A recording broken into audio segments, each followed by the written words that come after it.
Sobat RKN dimanapun berada, kita kembali dalam diskusi beda kasus, dan kali ini kasus yang masih mendapat perhatian publik sampai saat ini adalah penangkapan penahanan Panji Gumilang, pimpinan tertinggi Pondok Pesantren Al Zaitun. Dan kali ini bersama kita sejumlah pakar tokoh di bidangnya masing-masing. Saya ingin memperkenalkan mulai dari sebelah kiri saya, Bapak Karel, advokat. Selamat datang malam. Lalu Ibu Monique Riker sebagai aktivis lintas agama atau bahkan dikenal sebagai tokoh toleran, aktivis kemanusiaan yang toleran. Selamat malam. Berikut pengamat kepolisian sekaligus praktisi hukum, Pak Alphonse Leomau. Selamat malam Pak Alphonse. Dan paling kiri Pak Petrus Celestinus, koordinator Perekat Nusantara, yaitu Pergerakan Advokat Nusantara, yang juga sebagai koordinator Tim Pembela Demokrasi Indonesia. Kali ini tentu saja publik dan kita semua tentu mengikuti beberapa hari terakhir, sejak sebenarnya isu tentang pondok pesantren bukan hal baru, tetapi kali ini menunjukkan keseriusan pemerintah, terutama aparat hukum, lalu kemudian mendatangi, memprosesnya, dan saat ini adalah tahanan kurang lebih 20 hari ke depan. Nah, seperti apa dari perspektif hukum, barangkali nanti akan kita mendengarkan bersama. Ada sisi-sisi dari perspektif hukum, ada sisi kemanusiaan, ada misi yang memang sesungguhnya Pak Panji ini tokoh yang bisa berrelasi dengan lintas. Bahkan Pak Soeharto dikabarkan waktu itu sempat bermalam di pondok pesantren, lalu Pak Habibie juga ada meresmikan satu gedung, dan sejumlah orang di era Ibu Megawati meskipun dapat undangan tapi tidak datang, diwakilkan oleh waktu itu Kepala BIN Pak Hendro Priyono. Artinya kehadiran Pak Hendro adalah mewakili presiden saat itu dan sejumlah.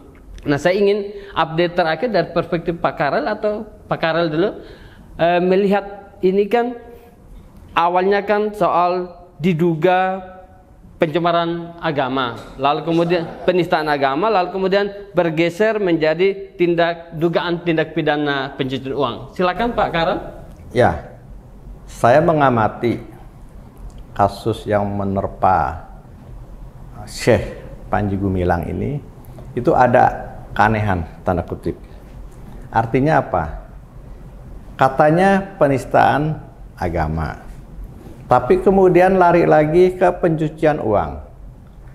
Ada kaitan apa antara penistaan agama dengan pencucian uang?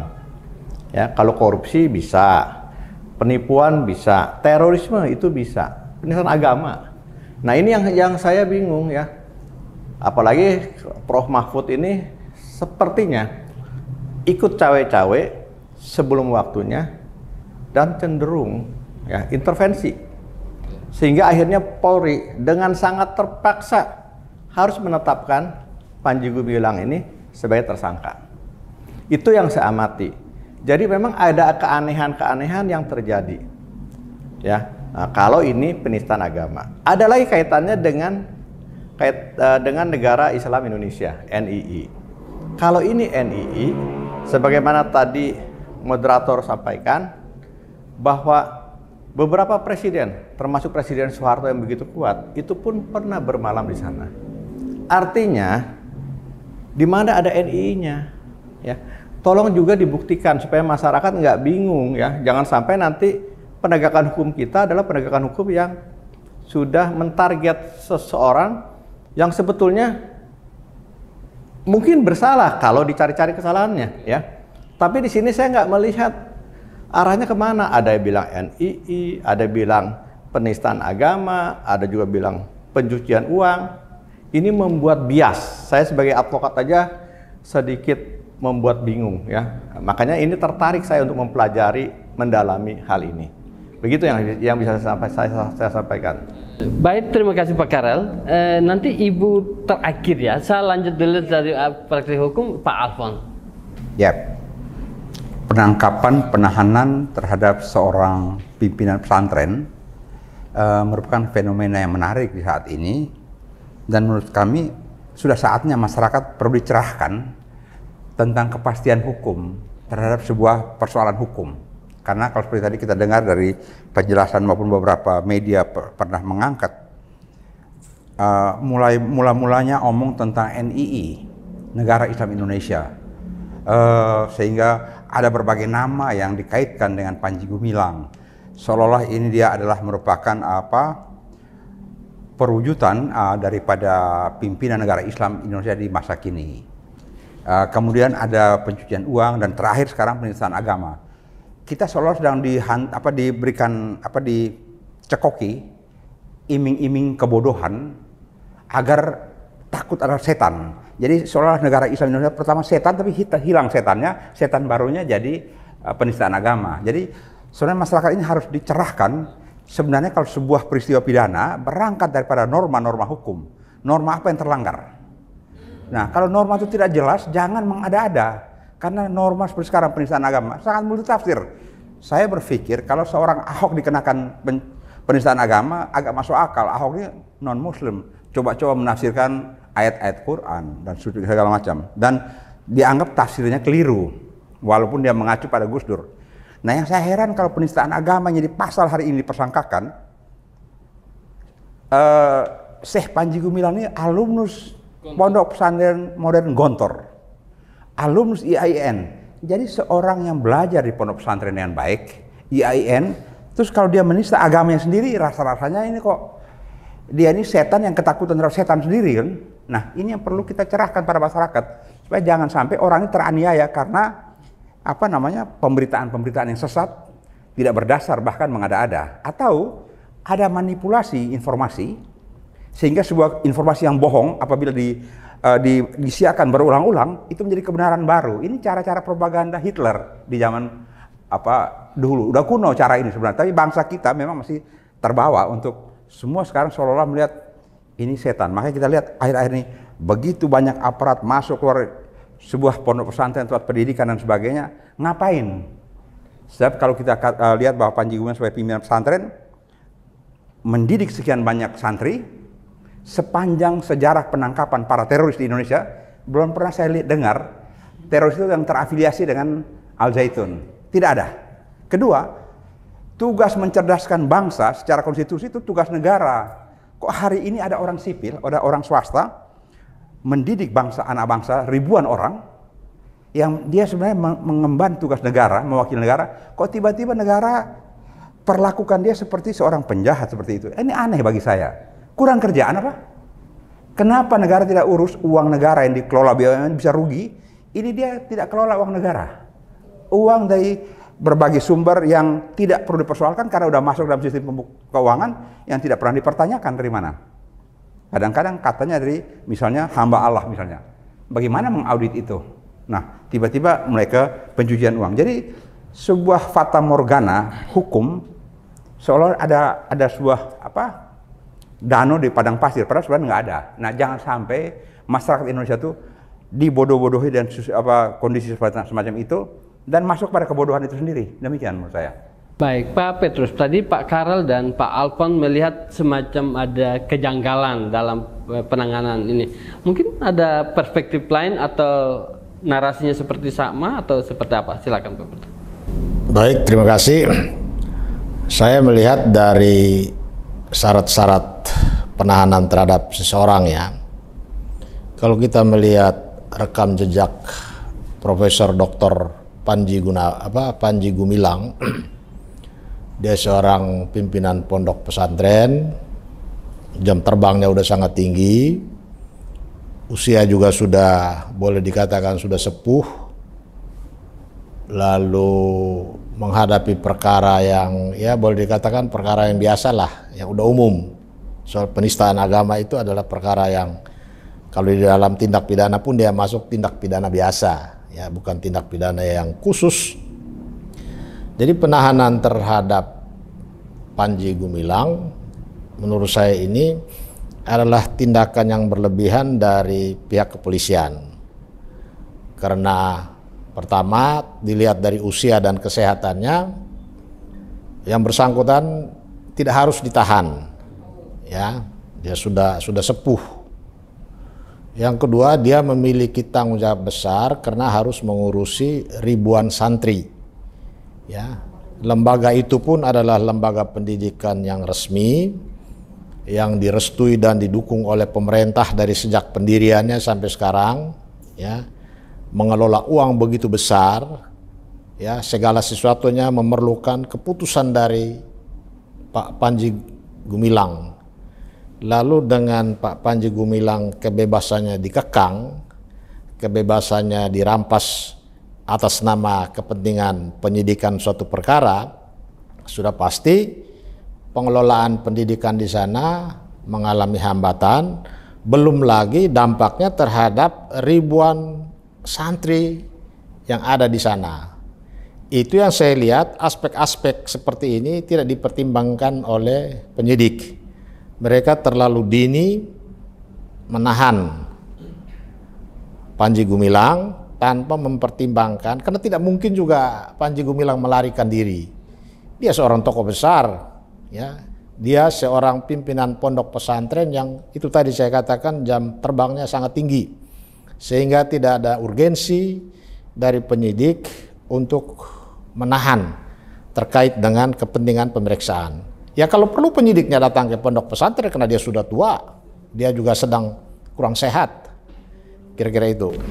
Sobat RKN, baru saja kita mendengarkan 3 advokat dari perspektif hukum melihat kasus yang dilakukan oleh Polri, penegak hukum. Dan kali ini mungkin kita diperkaya oleh perspektif lain dari aspek kemanusiaan. Bagaimana Ibu Monik melihat sosok Pak Panji seperti apa? Ya, terima kasih sebelumnya. Jadi memang saya kenal dengan Al Zaitun itu dari tahun 2016. Jadi tahun 2016 mereka datang ke acara saya, Festival Film Toleransi, Tolerance Film Festival, dan anak Pak Panji Gumilang namanya Pak Imam Prawoto datang minta izin untuk tampil membawakan lagu Yahudi oleh para santri. Nah, tentu saja saya senang karena ada yang mau tampil, apalagi mereka ini pesantren gitu ya. Dan betul mereka datang, 35 orang dari Al Zaitun datang ke acara, datang sendiri jam 3 pagi dari Indramayu. Bapak-bapak kan sudah ke sana jauhnya kayak begitu ya. Mereka datang jam 3 pagi untuk persiapan karena mereka bawa alat musik sendiri juga. Dan mereka menyanyi for free gitu ya. Mereka bawa air minum mereka sendiri karena mereka juga punya produksi air minum. Mereka bawa makanan mereka sendiri dan sebagainya. Nah, jadi ketika kemarin rame-rame soal lagu Yahudi yang dinyanyikan oleh para santri, itu sebuah hal yang menurut saya bukan hal yang baru. Karena sudah pernah di 2016. Nah, yang menarik juga adalah di kompleks pesantren itu ada prasasti yang tulisannya adalah Al Zaitun, Pusat Pengembangan Budaya Toleransi dan Perdamaian. Nah, di Indonesia saat ini kita membutuhkan pesantren-pesantren yang punya visi toleransi dan perdamaian. Nah, inilah yang sebetulnya kita harus dorong, bukan orangnya malah ditangkap. Betul kan? Nah, dan juga yang sangat penting adalah kita harus respect mereka ini bisa bertahan untuk juga berdikari. Mereka mengelola kebutuhan pangannya sendiri dan juga mereka karena ini asrama ya, konsep pondok pesantren berasrama, semua kegiatan itu dilakukan secara bersama-sama. Dan juga semua apa yang terjadi di dalam pondok pesantren itu tentu saja diketahui oleh orang tua santri, wali santri. Nah bapak-bapak bisa bayangkan, saya sebagai orang tua juga ya. Jadi saya membayangkan kalau saya menitipkan anak di sana, tentu saja saya akan kepikiran makannya gimana, ya kan, pergaulannya bagaimana. Dan sejauh ini tidak pernah ada masalah gitu ya dengan sistem pendidikan, dengan pergaulan di sana dan sebagainya. Kita tidak pernah dengar ada masalah, ada kasus dan sebagainya. Dan ternyata dari yang saya ketahui, mereka itu juga para santri makan 3 kali sehari dan mendapat snack 3 kali sehari juga. Nah, jadi kan bagus sekali ya kalau misalnya memang semua kebutuhannya terjamin. Secara pendidikan institusi pendidikan banyak di Indonesia. Tapi apakah ada yang mengajarkan atau menekankan untuk karakter anak ini adalah toleransi dan perdamaian, cinta damai. Ini yang menurut saya yang perlu kita angkat gitu ya. Mungkin ini satu-satunya loh institusi pendidikan di Indonesia yang saat ini mengklaim mengembangkan budaya toleransi dan perdamaian. Nah, yang juga perlu kita apresiasi adalah kalau mereka pernah dituduh Panji Gumilangnya, pemimpinnya Syekh Panji Gumilang disebut sebagai NII, Negara Islam Indonesia. Sekarang dia berubah menjadi sangat cinta Indonesia dengan cara seperti apa Bapak-bapak? Dia menganjurkan supaya setiap pelajaran dimulai harus nyanyi lagu Indonesia Raya 3 stansa. Bukan kayak kita yang umum hanya 1 stansa. Nah, ini kan wujud untuk supaya orang cinta Indonesia. Nah, jadi ada perubahan signifikan yang nampak. Beliau membangun kapal dari kayu. Kapal penangkap ikan supaya apa? Blue economy, peningkatan nelayan untuk ada upaya mensejahterakan gitu ya. Dari sisi kelautan, kemaritiman, perikanan. Nah, hal-hal yang kayak gini kan perlu diapresiasi. Coba bayangin berapa banyak orang di Indonesia yang punya kapal pesiar misalnya. Nah, sementara dia mikirnya kapal nelayan, kapal yang untuk nangkep ikan, kan itu bagus. Garis pantai di Indonesia banyak sekali, justru harusnya diapresiasi, bukan disegel. Yang sekarang terjadi kan malah galangan kapalnya disegel. Kapalnya nggak boleh diteruskan pembangunannya, padahal harusnya 17 Agustus ini bisa dilabuhkan ke air gitu ya. Nah, ini dia.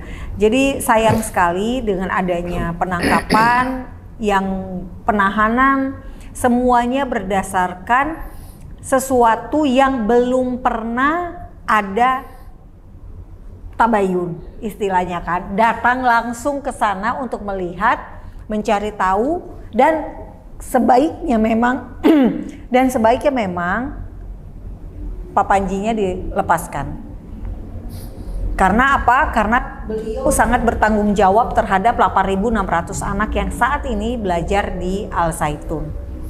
Dan tidak mungkin dia melarikan diri karena dia sangat bertanggung jawab terhadap semua operasional yang ada di Al Zaitun tersebut.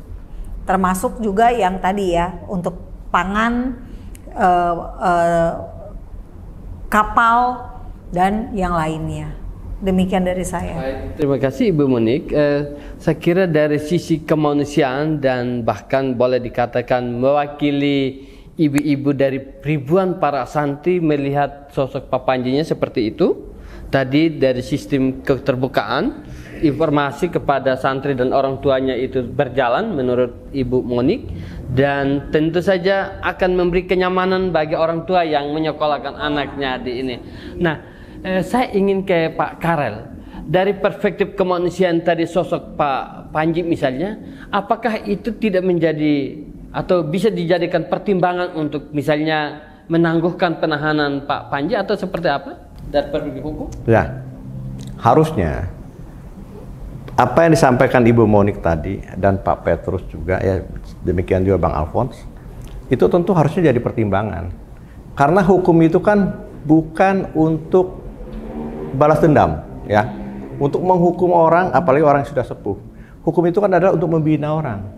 Nah, kalau Pak Panji Gumilang ini bisa dibina, ya kalau anggaplah dianggap bersalah terus dibina, ya kontribusinya jelas kelihatan, ya. Terus apa yang dihasilkan juga nampak. Dia punya banyak usaha, usahanya juga untuk orang banyak ya, termasuk dia punya kebun, dia punya usaha pangan, dia punya usaha minuman kemasan, itu semua untuk memberikan kesejahteraan bagi anak didiknya.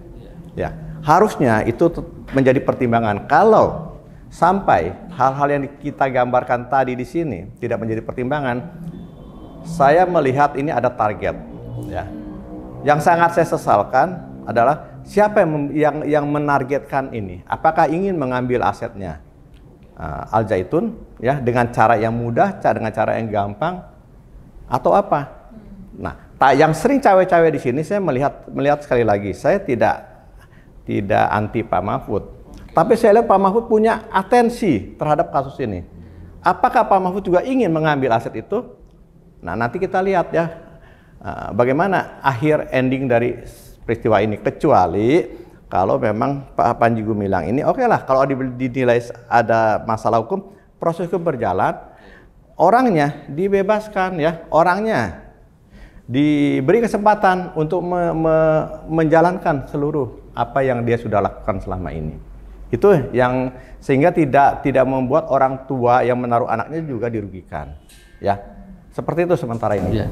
Baik, Pak Alfon, ini agak semacam cukup keras dari Pak Karal ya.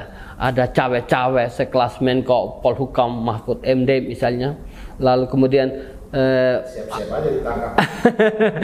Nah, apakah Pak Alfon melihat seperti itu atau mungkin ada pandangan lain dalam kaitan dengan penanganan Pak Panji? Pandangan saya lain mungkin, cuma cukup mengherankan seorang Mahfud yang profesor katanya. Kenapa? Panji Gumilang ini belum tersangka ya, perkaranya belum jelas, dia udah suruh blokir, rekeningnya diblokir, terus nanti dia izinkan keluarkan ya sekian persen untuk agar ada pembiayaan pesantren dan sebagainya. Kurang kerjaan ya, kerjaan Polhukam kan dengan seperti itu. Pada hakikatnya manajemen itu yaitu pembagian kerja, ya pembagian kerja. Negara itu cukup sibuk. Bagaimana ngurus ngerawat sekian ribu pesantren, santri, makan, minum, pelajaran. Negara yang kasih keluar duit ya buat perguruan tinggi aja, ternyata perguruan tinggi negara juga nggak beres-beres kok. Nah ini yang swasta, dia cari duit sendiri dengan cara yang sendiri. Kalau dianggap cara yang melanggar hukum, periksa dong keuangannya itu, apakah mau dapat dengan cara yang tidak sesuai dengan hukum atau apa. Dan sudah sekian puluh tahun kok. Iya. Dari Departemen Agama kalau saya tidak keliru menyatakan kurikulum di pesantren ini masuk apa dan pendidikannya variasi A. Artinya baik sekali. Nah, kalau kita mau ngomong pesantren menyimpang ke apa pendidikan menyimpang, alat pisau analisanya ya undang-undang di bawah Departemen Agama dan di bawah Dignas. Kok tiba-tiba sekarang menjadi penistaan? Kalau penistaan agama, dia seorang pimpinan, dia nista agama, sekian puluh ribu orang yang dididik itu, kayak apa penistaan sudah terjadi, merobek-robek kesucian agama ini. Makanya saya tadi katakan, dia seorang alumnus Gontor, alumnus IAIN, kalau yang penistaan itu memang sudah dikerjakan sekian lama, udah rusak itu.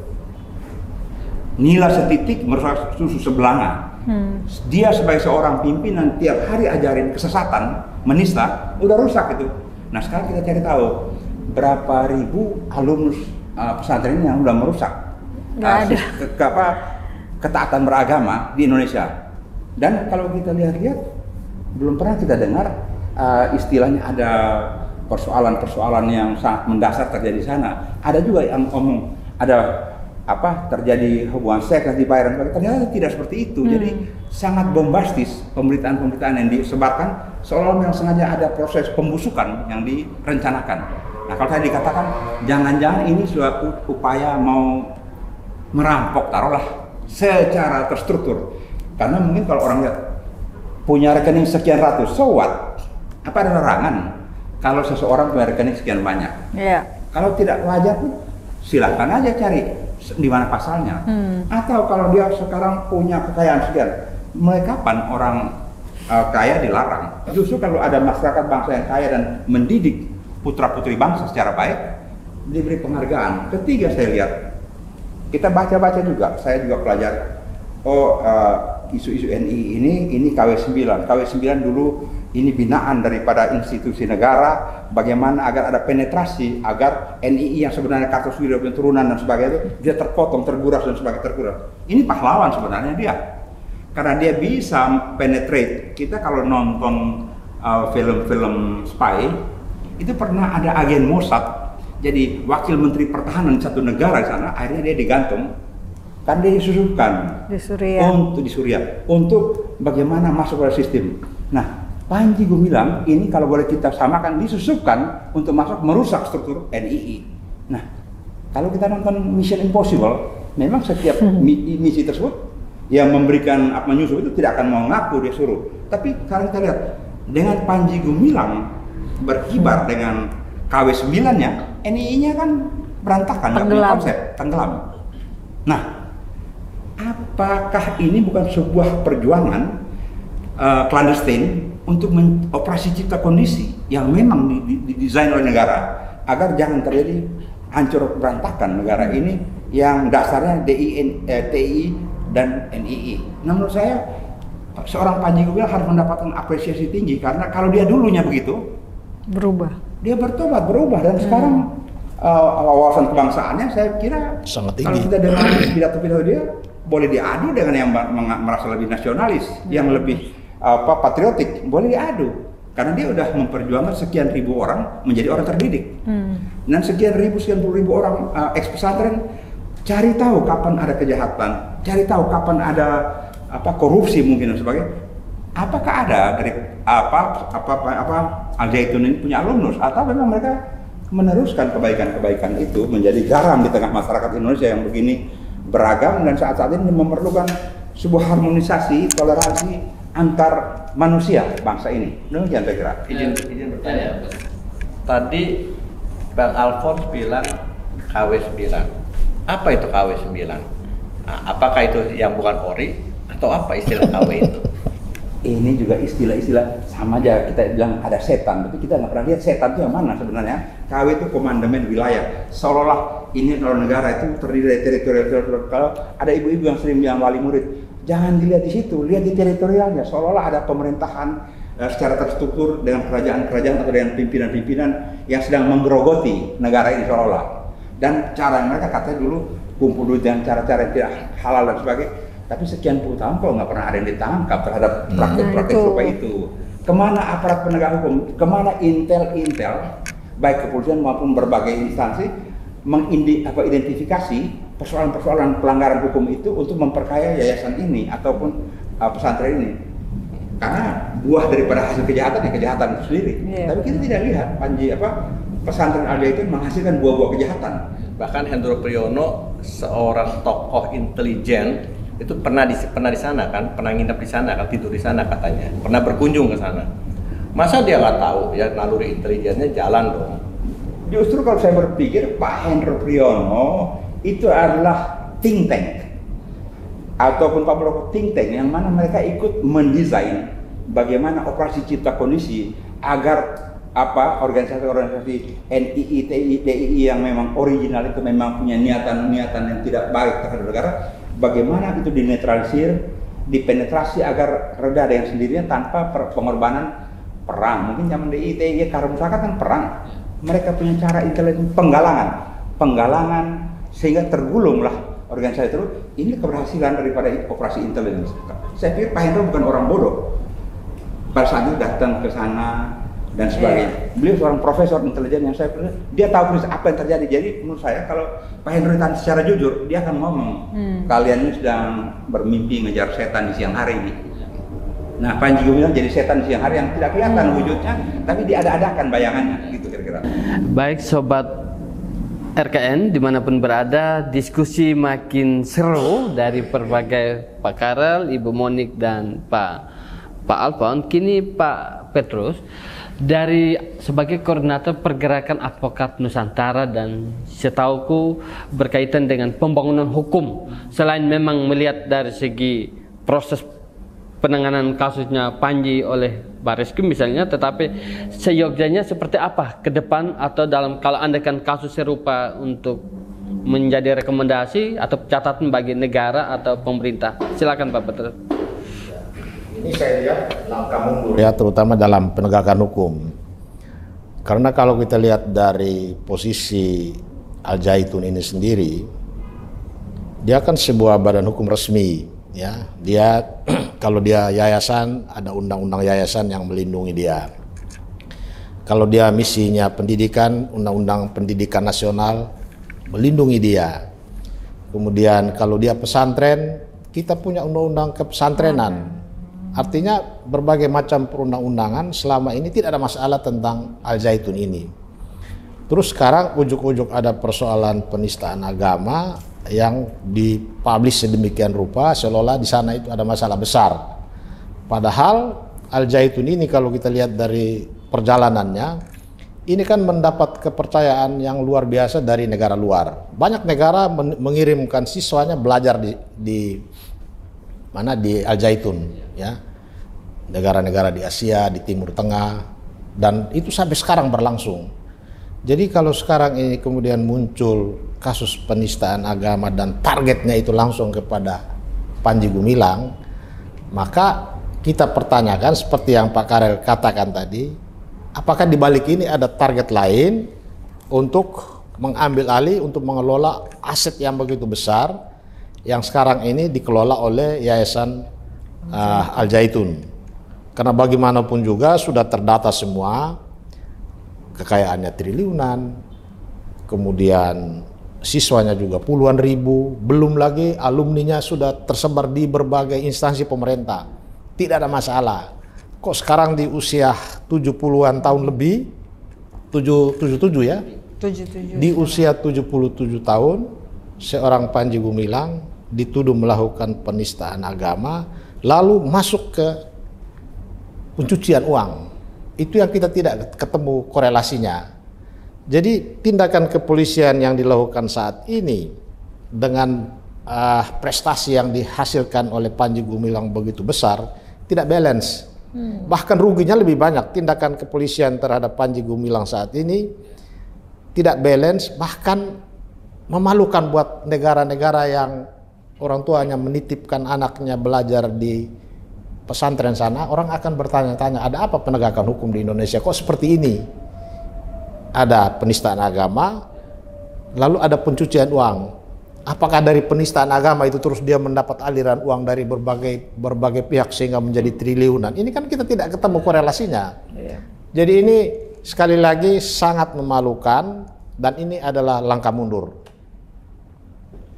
Baik, Sobat RKN, di sesi terakhir saya ingin sekalian nanti Ibu Monik dan secara bersamaan dari selanjutnya Pak Karel, Pak Alpon, dan Pak Petrus juga closing statement dari beberapa narasi tadi tentang adanya dugaan bahkan kejanggalan dari segi penanganan hukum.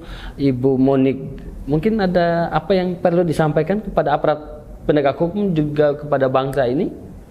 Sekarang? Oke. Ya kalau saya, Bapak, saya sih hanya berharap dikeluarkan dulu. Dan kemudian kalau memang mau untuk melihat Al Zaitun ini dari dalam, memang sebaiknya Kementerian Agama, Mendiknas sekalian ya, dan juga mereka semua yang berkepentingan termasuk mungkin MUI, para kiai dari NU atau dari yang tokoh-tokoh agama melihat ke sana, datang ke sana. Bertemulah dengan para guru, bertemulah dengan para santri dan juga mungkin wali santri untuk bertanya langsung. Karena kan wali santri yang berkepentingan langsung dengan pendidikan di sana. Kalau perlu tinggal ya? Iya betul, kalau perlu tinggal karena mereka pun punya wisma tamu yang dituduh hotel itu. Karena kan kalau hotel berbayar dan buat publik ya. Ini kan enggak, ini untuk para orang yang bertamu ke sana untuk mau tinggal di sana. Kenapa ini penting? Karena memang ini akan menjadi noda di akhir pemerintahan Presiden Joko Widodo. Selama 10 tahun pemerintahan ada 122 kasus penodaan agama saja. Nah, ini yang dikasuskan sekarang ini bukan sekedar orang-orang yang kan biasanya tuh yang dikasuskan adalah orang-orang yang cari perhatian ya, bikin sensasi gitu ya. Ya ini kan enggak, ini sistem orang yang mengelola sistem pendidikan dan seorang yang bisa dibilang pemikir, intelektual, tokoh gitu ya. Nah ini kan kita perlu hati-hati juga. Jangan sampai kasus ini akan menimbulkan konflik horizontal di bawah. Dalam arti saya nggak tahu ya, apakah nanti orang-orang di Al Zaitun sendiri mungkin akan merasa Kemarin aja pada saat mereka akan di demo, mereka balas juga dengan demo di luar gitu sambil menyanyikan lagu Yahudi. Apakah nanti akan ada seperti ini lagi gitu? Nah, ini kan akan menimbulkan hal-hal yang justru malah jauh dari ketenangan, jauh dari situasi yang aman gitu ya. Kegaduhan baru, betul. Nah, karena itu sebaiknya memang Panji Gumilang dikeluarkan dulu dan baru kemudian datanglah semua lembaga-lembaga yang berkaitan. Ini MUI datang lihat untuk mengetahui kebenarannya. Jangan hanya percaya dari media saja. Karena ada pembentukan opini, penggiringan opini, ada misinformasi sehingga terjadi semacam rekayasa. Gitu ya, rekayasa. Nah, itu saja sih kalau dari saya. Terima kasih Pak Karel. Kita lanjut melanjutkan Ibu Monik tadi. Cuma sayangnya Syekh Panji Gumilang ini sudah tidak percaya sama MUI, sama MUI ya. Jadi mungkin MUI nggak usah masuk dulu lah ya. Biar dari tokoh-tokoh NU, tokoh-tokoh Muhammadiyah dan tokoh-tokoh Muslim yang lainnya silahkan ya, kalau perlu tinggal di sana di Wisma Tamu itu ya, beberapa hari atau beberapa bulan kalau perlu ya. Iya, ikut masuk Iya. di kelas. Dengan makan minumnya ditanggung. Betul. Kenapa saya bisa bilang begitu? Karena saya pernah berkunjung ke sana. Luar biasa itu tempatnya ya. Walaupun saya nggak pernah nginep ya, tapi saya mendapatkan informasi yang tinggal di sana itu tidak akan kelaparan. Pasti terjamin. Nah, itu yang punya gambaran saya. Makanya menyambung Ibu Monik tadi, saya sepakat Panji Gumilang itu bukan orang yang berbahaya. Nggak perlu ditahan. Apalagi usia sudah 77 tahun. Kemarin itu pas ulang tahunnya waktu saya datang, itu ulang tahun yang ke-77 hari Minggu kemarin. Nah, itu menunjukkan apa sih yang dikhawatirkan, ditakutkan oleh Panji Gumilang? Apakah seorang Panji Gumilang ini ditahan karena Menko Polhukam yang menekan-nekan polisi? Saya melihatnya seperti itu, ya. Menko Polhukam ini belum apa-apa sudah menekan-nekan polisi dulu. Nggak boleh itu. Dia kan seorang profesor hukum tata negara, cuman bukan pidana dia ya. Jadi mungkin agak offside nih. Ya, mudah-mudahan Pak Mahfud kalau nonton ini bisa memanggil saya dan saya bisa jelaskan ya. Tapi jangan pakai kekuasaan. Kalau pakai kekuasaan saya pasti kalah. Tapi kalau kita diskusi aktif baik ya, saya malah dapat ilmu dari Pak Mahfud ya. Dan pengamatan hukum saya mengatakan Pak Mahfud belum waktunya lah untuk cawe-cawe di dalam kasus Panji Gumilang ini. Ya, nggak pada tepatnya. Masih banyak kok aparat hukum yang lain, sehingga polisi jadinya serba salah nih, nggak ditindak. Di sini Menko Polhukam ditindak, sebetulnya kok belum waktunya gitu kan. Nah, polisi terpaksa, kalau menurut saya sangat terpaksa akhirnya menangkap Panji Gumilang. Sangat disayangkan penegakan hukum yang demikian. Ya, saya kira itu. Baik, terima kasih Pak Alphonse. Praktek penahanan Panji Gumilang sebuah praktek bagaimana negara membuat masyarakat warga negara ketakutan di Indonesia ini. Saya sebagai orang non-muslim minoritas heran-heran. Kenapa Abdul Somad bilang ada jin disalib itu dia nggak ditangkap? Nggak ditangkap, ya betul. Kok ini yang Panji Gumilang seorang alumnus pesantren, ya, seorang IAIN, omongannya juga kita tidak tahu di mana, dia bisa ditangkap kayak begini. Bagaimana kita yang minoritas ini? Kapan saja mau diinjak, kapan yang mau ditangkap? Ini praktik menakutkan bagi kehidupan umat beragama atau kehidupan berekspresi di negara ini. Pasal bisa dicari-cari seolah-olah. Kenapa saya bilang pasal bisa dicari? Pertama yang NII bilang ada pencucian uang, bilang ada yayasan dana box ini. Terlalu banyak pasal. Nah, ini kan kayak polisi lalu lintas nih. Tahan orang, SIM ada, mana surat kawin. Surat kawin ada, mana pentilnya. Ini mencari-cari yang tidak penting. Nah, menakutkan kalau praktek penegakan hukum seperti ini menimbulkan ketidakpastian hukum dan tidak adil. Demikian. Baik, terakhir Pak Petrus. Sebelum juga sekalian Pak Petrus ingin bagaimana polisi atau penegak hukum memposisikan diri tidak target, bahasanya Pak Karel tadi, supaya memberi penjelasan supaya tuduhan itu tidak seperti ini. Apa yang harus dilakukan? Ya, pertama segera tangguhkan penahanannya dulu ya, supaya kembalikan kepercayaan masyarakat kepada Polri dalam penanganan kasus ini. Kemudian yayasan ini atau pondok pesantren ini sudah membuktikan menjalankan visinya itu dengan boleh dikatakan sangat sempurna. Ya, dia punya visi itu kalau saya baca tadi memperbaiki kualitas pendidikan umat. Dan dia berhasil. Buktinya dari mana-mana negara asing banyak yang kirim anak-anaknya studi di sana. Dan sudah puluhan tahun. Sudah puluhan tahun. Tidak pernah ada riak-riak, alumninya pun tidak ada yang Tidak ada jadi teroris. malah dari beberapa testimoni yang berkembang yang beredar di medsos, gagap-gagap mereka yang mengaku diri sebagai alumni menyatakan di sana ada kegiatan NII di bawah tanah, tapi diminta dijelaskan seperti apa, dia seperti memperhatikan ada orang yang berdiri di samping membisikkan bahwa dia harus omong seperti itu. Jadi pembuktian terhadap ada kaitan dengan NII juga sangat kabur. Kenapa tidak tangkap yang punya NII langsung? Kok ini yang dicarinya yang sudah membaktikan, mengabdikan dirinya puluhan tahun untuk sebuah pendidikan dan berhasil dengan sangat baik. Ya, motonya juga bagus, ya, perdamaian, toleransi untuk umat sehat, waras dan manusiawi. Luar biasa. Kita yang baru kemarin hadir pun kita merasakan suasana kebangsaan, ya, suasana nasionalis. Kita tidak lihat suasana yang biasanya di tempat yang kita itu beda-beda jauh. Kita sebagai orang yang baru pertama kali hadir di situ, kita merasa suasananya pas sesuai dengan moto dan visinya. Saya tambahkan gitu. Pak Jokowi ini akhir daripada masa pemerintahan Anda sebagai presiden. Anda dari rakyat kecil, sering teraniaya, sering difitnah macam-macam. Ini saatnya Pak Jokowi menunjukkan eksistensi sebagai seorang manusia dari desa, berpikir dengan jernih. Panji Gumilang tidak pantas teraniaya seperti ini. Betul. Demikian. Ya, saya tambahkan lagi, Panji Gumilang ini seorang Muslim. Tadi Pak Petrus sudah sampaikan kan, lulusan alumni pesantren Gontor, ya, alumni IAIN, dia dituduh menista agama, agamanya dia sendiri, ya. Bagaimana seorang Ahok, ya, pantas saja seorang Ahok harus dihukum karena itu bukan agamanya. Ini agamanya sendiri kok. Kok tega-teganya dituduh menista agama, ya. Bikin pembinaan dong, bikin pembinaan, ya. Itu menurut saya. Baik, sobat RKN, kita mendengarkan 4 tokoh yang menyampaikan pandangan dari perspektif hukum dan kemanusiaan.